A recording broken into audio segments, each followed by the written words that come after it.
Welcome, Queen. If I ask you, can I strip away your identity?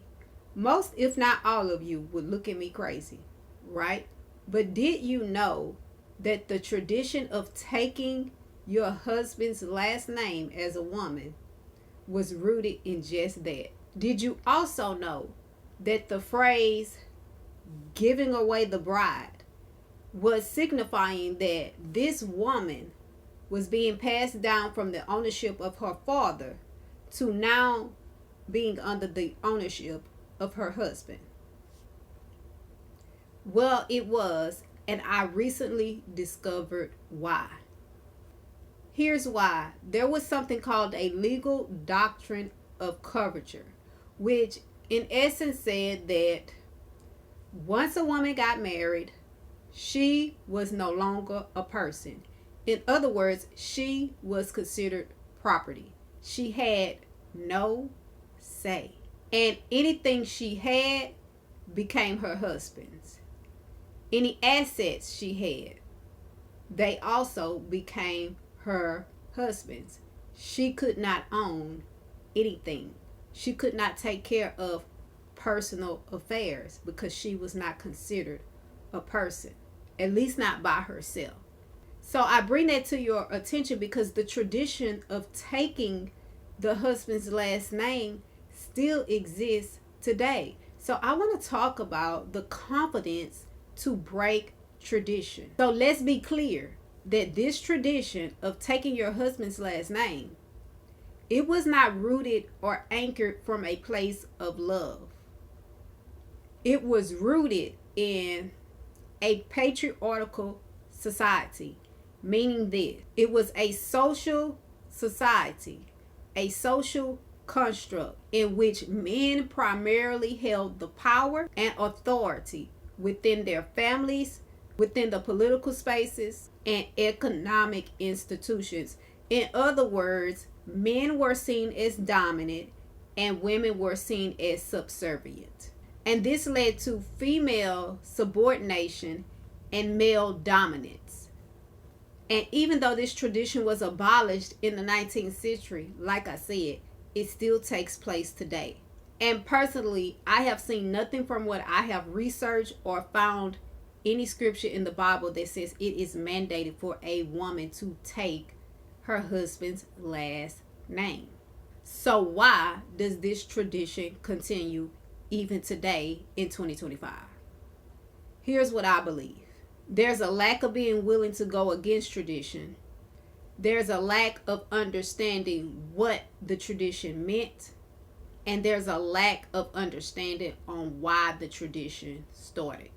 But I want to be clear, ladies, the tradition had nothing to do with love. It had nothing to do with honor. It had nothing to do with respect. So traditions do not always come from a pure and loving place. And breaking tradition requires courage. You must be willing to ask yourself, does continuing this tradition serve me or does it silence me? And that's why I'm sharing 4 powerful reasons why it takes confidence to break tradition. Number 1, identity. When you think about your last name, it is tied to your identity, your bloodline, your legacy. So how do you see your last name? And when tradition asks you to give up your last name, do you see taking your husband's name as honoring him, or do you see taking your husband's last name, as stripping you of who you are? And it takes confidence to live your truth regardless of what other people have to say about it. Number 2, choice. You see, ladies, when we think back to that time, when we think back to the 9th century or even the 15th century, there was a different day in time. The rights that we have now as women did not exist in that day and time. Like I said, they had no say. they were considered property. We are beyond that now. So when tradition asks you to give up your last name, don't see it as rebellion. See it as liberation. Because here's the thing. You can know with confidence that you get to choose. Whether that be yes or whether that be no. And you get to choose based on what's right for you. Number 3, freedom. You see, when we think about tradition has history, but your path in life may call you to break away from the tradition of what has always been. So when tradition asks you to give up your last name, confidence is required to say if it does or does not align with what you value. And number 4, legacy. I once heard Brian Bullock say, there's power in your last name. And your first name, it's about you. But your last name, it's about us. And some of the biggest and most sought after products aren't really products. They're actually last names.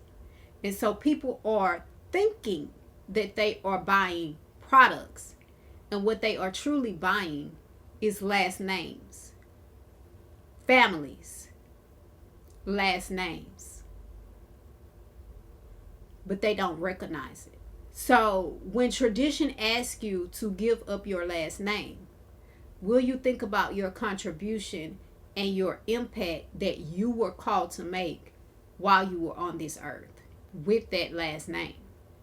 Because understand that it takes confidence to pass down an intentional, powerful legacy of greatness. So my challenge to you ladies, queen, is to determine what your last name means to you. Determine and to decide today. And what do you want it to mean for your bloodline in the years to come that will come after you? Because your last name carries the story and the weight of your identity and your ancestors. And you get to decide to change it, to hyphenate it, or to keep it. And you can do so from the place of confidence as the informed and powerful woman that you are. As always, I'm Coach Sam telling you that 24 hours doesn't seem long, but in 24 hours, you can change your life. So go ahead and do something life-changing now.